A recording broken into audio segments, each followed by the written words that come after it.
Alright guys, in today's little video I have a 2008 Hyundai Santa Fe. Now the customer complaint is whenever they turn on their low beams, the right side flasher also comes on. And when this happens, the flasher becomes inoperative. So I'm going to go ahead and I'm going to show you guys that.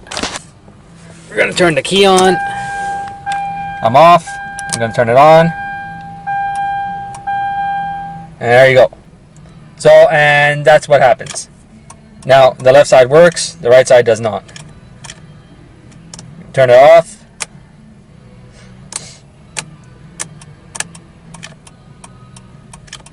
And now it's working properly. There we go. Now, if we go outside and we go look at it, so you can tell my high beam and low beam is on. And on this side, my high beam and my low beam are also on. But if you check the intensity of the light onto my left hand side, it's actually a lot lower than the intensity of my right hand side. I don't know if you guys can actually pick that up on camera. With that being said, we're going to get into the diagnostics of what this could be. The first area we are going to tackle is obviously the switch, to make sure that there is no issues with the switch. Now the first thing that we're going to do is unplug the switch. Now when we unplug the switch, I just want to see if all the lights go out onto the dash, and all the lights do go out. Sorry I didn't show you guys this in the footage, but all the lights do go out. Now for the next portion, we are going to need a wiring diagram, and we're going to have to locate the lighting circuit and the flashing circuit. So for the first part, we're actually going to just look at the low beam circuit. And I already got the wiring diagram up for you guys for easier viewing. And we're going to take and we are going to follow our wiring from our underhood junction box. And we're looking for the headlamp low right hand side and headlamp low left hand side. So if I come over here, I have my left hand side, and up here I have my right hand side. Now the issue is only onto my right hand side, and I want to know how my low beams are controlled. And if I follow this diagram, I see right here that I have a constant 12 volt onto my relay, so it's always hot and on. Sorry, it's going to be hot in the on position. So on this side of my relay, my control side always has a 12 volt onto it when the key is in the on position. Now, if we come and we follow this wire right here, it comes down to pin 47 of the underhood fuse box. And if we click on that wire, it's going to bring us down. And it's going to bring us down to a splice. Now, this splice goes into the BCM for the headlamp low relay, which is the side, and then it all goes all the way over to my multifunction switch. And what I am looking for is the control for the low. And if I follow my blue-black wire, which I'll zoom in for you guys so you guys can see it, my blue-black, which is right here, you can see that it goes onto my low. So how is the relay controlled? It's controlled by ground. So if it is controlled by ground, if I add a ground onto this blue-black wire, it will activate my relay as long as my key is in on position. Now with the switch unplugged, the connector unplugged from the switch, and me adding a ground to this wire onto the connector, my lights will turn on if I'm following this diagram and this diagram is correct. So with that being said, we're going to go back to the video now, and I'm going to do a bypass test for the light switch, and we're going to see what happens when I ground this. Now when I ground this wire, if my low beam lights turn on and the flasher, the issue is activated, then the issue is not my switch, and it's actually going to be either BCM related, or underhood junction box related. So I'm just gonna go ahead and show you guys that right now. I found my blue-black wire. I don't know if you guys can see it. I'll actually show it to you guys. So this wire right here,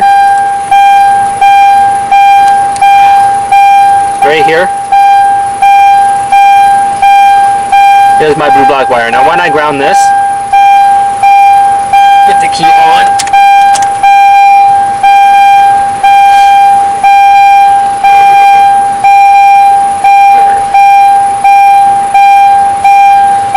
Now when I ground this wire right here, with the key on, my headlights and my flasher should turn on. Now if they do turn on both together, that means that my problem is not my switch. So we're going to go ahead, we're going to ground it. And I'm grounding it through my test light, guys. That's all I'm doing. Okay? So there's the ground point for my test light. My test light's right there, and I'm on that wire. And if I come up to my dash, it actually grounded it out and it turned on my light. So my flasher is on, and so is my low beam light. And I'll show you guys that at the same time. I don't know if you guys will be able to see it, but if you look at my toolbox right there, the light, I'm making the light flash right now. And that's it. So that tells me that my switch is okay and there's nothing wrong with my switch. So my issue is either going to be my IPM, which is this guy right here. It could also be my BCM, or it could be my junction block up front. Now we're going to come back and we're going to look at the wiring diagram quick. So now that we're back on the wiring diagram, we have to try find a shared point between the headlight system and the flasher system. And in order to do this, we're actually going to be looking at both wiring diagrams, and we're going to be looking for a common factor in both. So we're going to be basically looking at the modules and not really the wiring. So we want to see where these where the flasher section and the headlight section would meet up. So if we come here, this is our main junction point for the headlamp system, okay, and it is the underhood junction box, which is right here. So, and we already know where our headlights go to. Now we're gonna jump on over to the flasher circuit. So I already have it highlighted out for you guys, and as you can see right here, our flasher circuit is right here for turn signals, and we are worried about the right hand side. So we're actually just going to come here onto the right. We're going to follow this, and it comes out at pin 7 of the multifunction switch, and it comes all the way up. And you keep following it, and I highlighted it already, and we're just going to follow it, and it comes into basically what is a printed circuit board inside of the instrument panel junction box. Now, if we take and we go to the light itself, which is right here, this is my right side headlamp, and my turn lamp is right here. We have a yellow black. Now it actually goes through the underhood junction box, and then it comes out as a pink wire, goes in at pin 32 and comes out at pin 4, and it comes out as a pink, and then it goes into the IPM. So with that said, the only common junction point for the turn lamps and the headlamps is the underhood junction box.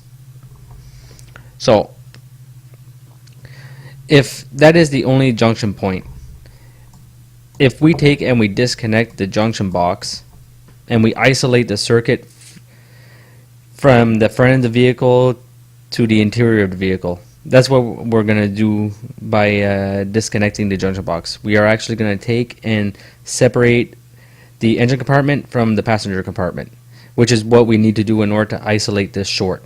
Because if by turning on the headlights from the inside of the vehicle with this box disconnected, nothing should light up. And if nothing lights up, that means that the issue is going to be on the engine side. And then we're going to take, and we're basically, what we're going to do is just come over to this wire right here, this red wire, onto, oh sorry, this pink wire onto the right side of headlamp, and we're just going to give it power. Now when we give it power, if our whole lighting circuit lights up onto the front right headlamp assembly, that means that our short is into the wiring and is not into the junction box, it is not in the IPM, and is not into the BCM. So with that being said, we're gonna go ahead, and that's the next part that we're gonna do in this video.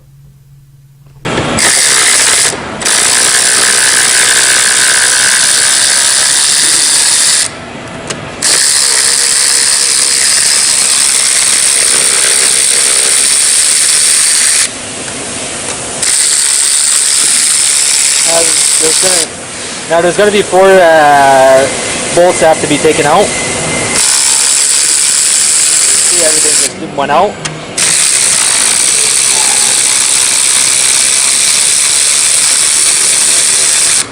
So since everything went out, I'm not too worried about actually removing the box. So that's just telling me that it is now disconnected from the inside to the exterior of the vehicle. So my IP junction box and my engine and compartment fuse box is no longer connected together.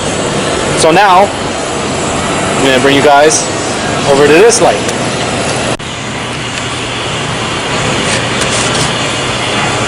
So now what I'm going to do with my power probe is I'm just going to take and I'm going to power up my circuit of my low beam light, which is going to be this one right here. Now when I do that, if all my lights turn on, that means that my problem is in the wiring on the engine side of the vehicle and not onto the passenger side of the vehicle. So what I'm going to do is I'm going to go and I'm going to power this up, and I'm going to show you guys the light at the same time, so you guys can see that everything is going to actually power up.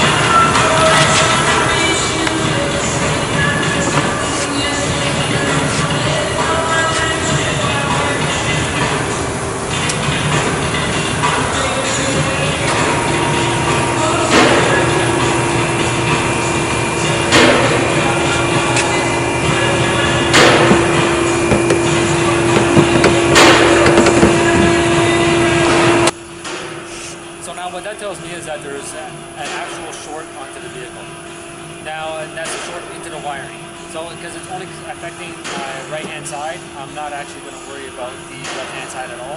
And we're going to go and we're going to try to trace these wires. And the way we're going to do that, we're actually going to follow the wires from the headlight all the way down underneath the vehicle. And we're going to see if we can find any rubbing or anything. Because more than likely, it's probably just rubbing up onto the frame somewhere. So that's what we're going to do next. So I'm just going to bring you guys along. So here's my connector, and we're just going to look for rubbing onto it first, and then it travels all the way down there. Try to give you guys a shot of that. Okay, and from under there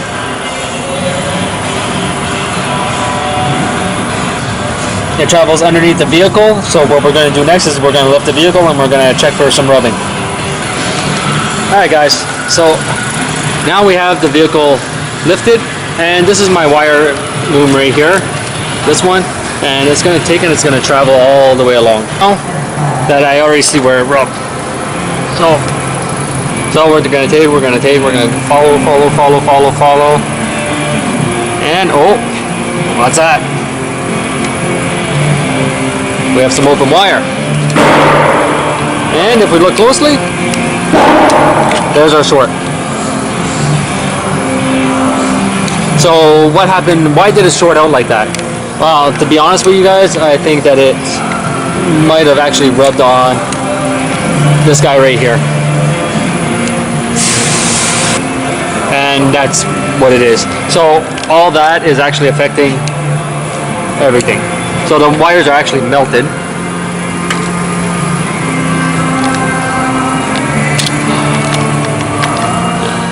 Back up a little bit for you guys. There. I think we'll turn this, and then we'll zoom back in.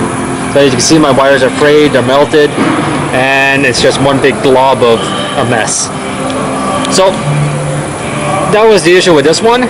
So what I'm gonna go ahead and I'm gonna take it, I'm gonna repair it, and then I'll give you guys a small video of it repaired afterwards.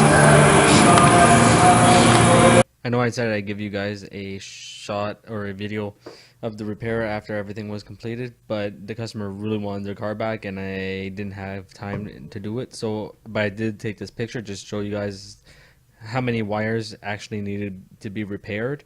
And I put a wire loom around it and I put it back up in its proper spot. I just left it lower than it was, just to keep it away from that hose clamp.